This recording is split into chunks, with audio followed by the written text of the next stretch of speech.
Bulletin की शुरुआत करेंगे बंगाल की उस खबर से जिसने कई बड़े सवाल खड़े कर दिए हैं। देखिए रिपोर्ट।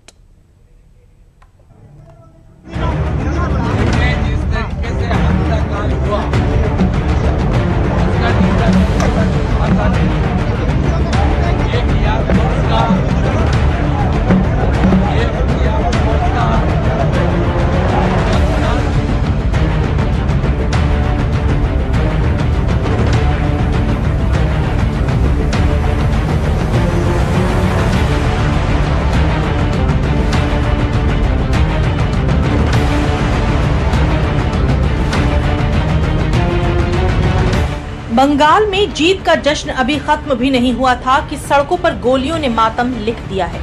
कि तस्वीरें बता रही हैं कि जिस बंगाल में बीजेपी के जीतने पर जश्न था, वहां एक रात ने मातम ला दिया है।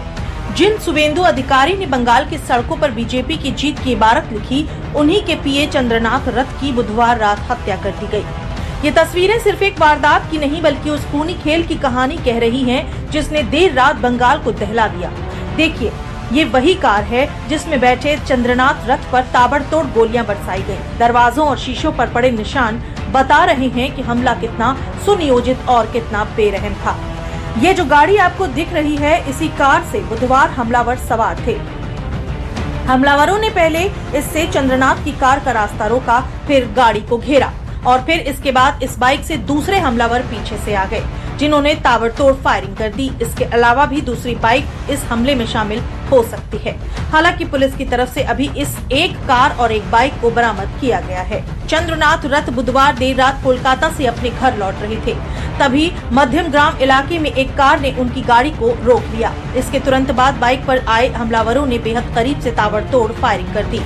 बताया जा रहा है कि हमलावरों ने 6 से 10 राउंड फायरिंग की। 2 गोलियां चंद्रनाथ के सीने के आर पार हो गई।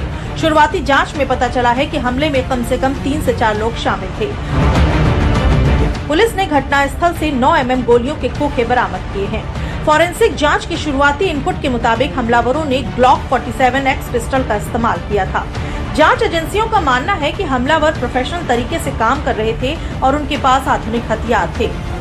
केस का इन्वेस्टिगेशन हम लोगों ने स्टार्ट किया हुआ है। इस क्राइम में जो गाड़ी 4 व्हीलर जो यूज़ हुई थी उसको हम लोगों ने सीज किया हुआ है, लेकिन ये पता चल रहा है कि इस गाड़ी को जो नंबर प्लेट है वो फॉल्स है, उसको टेम्पर किया गया है।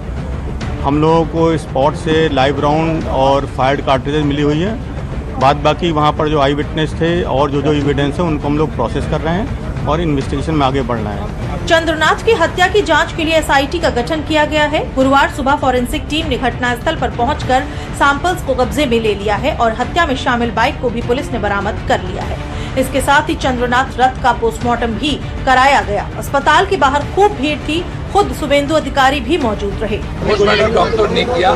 डॉक्टर लोग ने बाहर आकर बोला उनका बॉडी से 4 बुलेट निकला। सब हार्ट जो है हमारी हार्ट का मैंने अगल बगल में जितना भी पैसेज है सबको टारगेटेड करके किया है और बहुत क्लोज मर्डर है, बहुत नजदीक से गोली किया है। और पूरा जैसे ओटी का पहले डॉक्टर ने पिन पॉइंट करता है ना, ये लोग भी पिन पॉइंट किया कहाँ गोली करने से उसको तुरंत मौत हो जाएगा। ये पूरा प्लान करके किया। ये बहुत स्पेशलिस्ट और खूंखार खूनी है आतंकवादी। दरअसल चंद्रनाथ रथ शुभेंदु अधिकारी का पूरा काम एक तरह से संभालते थे। शुभेंदु अधिकारी के हर दौरे, हर मीटिंग और हर राजनीतिक कदम की बारीकियों में चंद्रनाथ रथ की भागीदारी रहती थी और इसीलिए अब शुभेंदु अधिकारी ने इसे बंगाल चुनाव से जोड़ते हुए गंभीर आरोप लगाए हैं। श्रीकांत राव वो मर्डर करने के लिए एक ही वजह है, वो बीजेपी का शुभेंदु अधिकारी का एग्जीक्यूटिव असिस्टेंट है और शुभेंदु ने हाल ही जो चुनाव हुआ नतीजा आया भवानीपुर में ममता बनर्जी को हराया, यही कारण हो सकता है। इसका कोई बात नहीं है। मैं उनका परिवार का साथ दूंगा और परिवार का जो डिमांड है तुरंत इसको जो किया है उनको हिरासत में लेकर चार्जशीट करके कन्विक्शन दिलाना। एक प्रक्रिया में भी मेरा जो जिम्मेदारी है मैं निभाने का काम करूंगा। इतना ही नहीं, चंद्रनाथ रथ पर जब गोली चलाई गई तो उस वक्त उनकी गाड़ी चला रहे ड्राइवर को भी गोली लगी है। उसकी हालत भी गंभीर बताई जा रही है। शुभेंदु के मुताबिक विटनेस खत्म करने के लिए उसे भी गोली मारी गई, जिससे अभी ड्राइवर की हालत भी नाजुक बनी हुई है। ही सीरियस, पूरा रात ओटी हुआ है उनका। देखिए, एक गैंग ने